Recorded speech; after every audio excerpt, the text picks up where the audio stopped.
Assalamualaikum warahmatullahi wabarakatuh. Halo Ananda kelas 9. Kembali lagi di materi bimbingan konseling. Dan kali ini tema kita adalah tentang profesi di dunia kerja. Baiklah Ananda semua, apakah kalian sudah tahu apa itu profesi? Apa sih bedanya dengan pekerjaan? Nah, profesi itu banyak sekali di dunia kerja. Antara lain ada hakim, polisi, perawat, penulis, nelayan, dan masih banyak lagi. Untuk itu, ayo kita bahas satu persatu. Yang pertama, pekerjaan. Pekerjaan ialah sekumpulan kedudukan atau posisi yang memiliki persamaan kewajiban atau tugas-tugas pokoknya. Dalam kegiatan analisis jabatan, satu pekerjaan dapat diduduki oleh satu orang atau beberapa orang yang tersebar di berbagai tempat.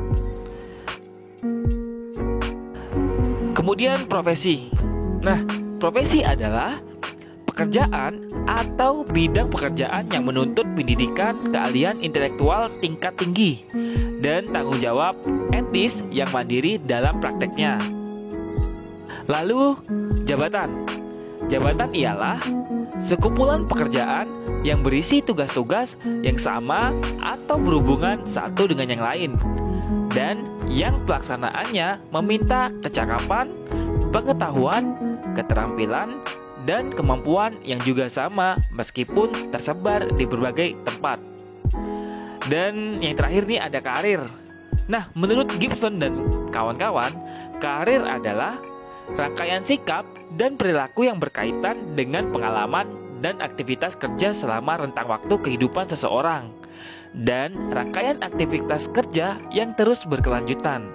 Nah, sampai di sini pasti kalian sudah paham kan perbedaan dari pekerjaan, profesi, jabatan, dan karir. Nah, lalu ayo kita bahas mengenai profesi lebih dalam. Nah, seseorang bisa disebut profesi bila memenuhi beberapa kriteria berikut ini. Antara lain yang pertama, profesi harus memiliki keahlian khusus. Lalu, profesi dipilih karena panggilan hidup dan dijalani sepenuh waktu.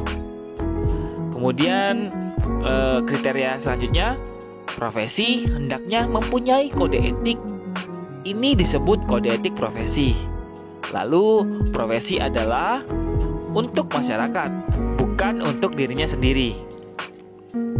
Kriteria selanjutnya yaitu profesi memiliki teori-teori yang baku secara universal. Dan profesi harus mempunyai klien yang jelas, yaitu orang yang dilayani.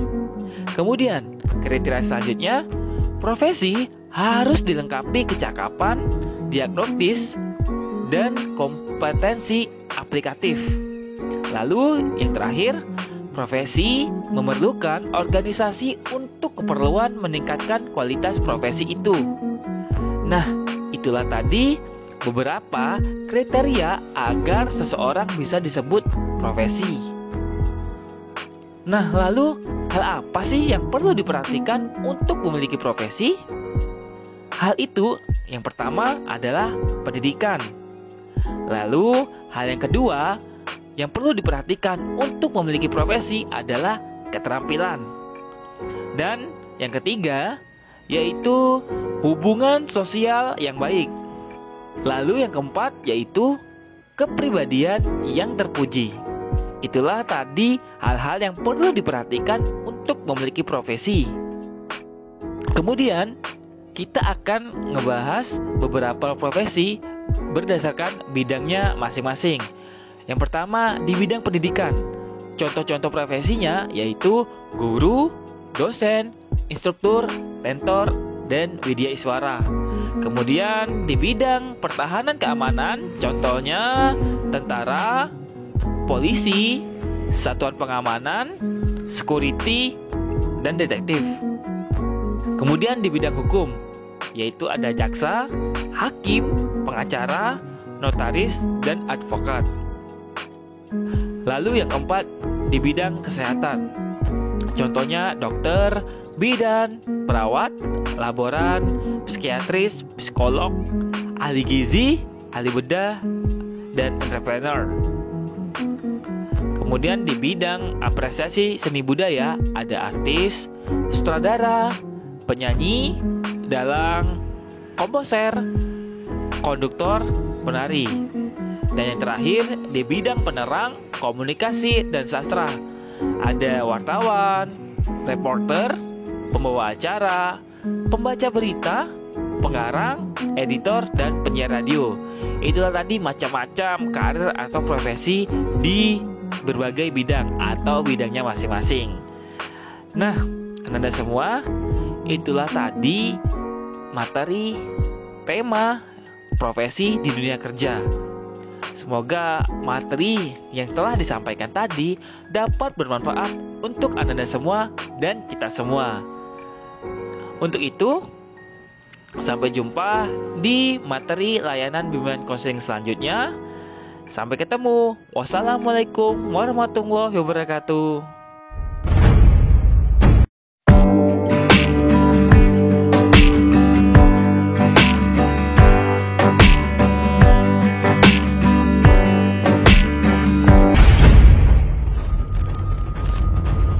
Dreamspedia.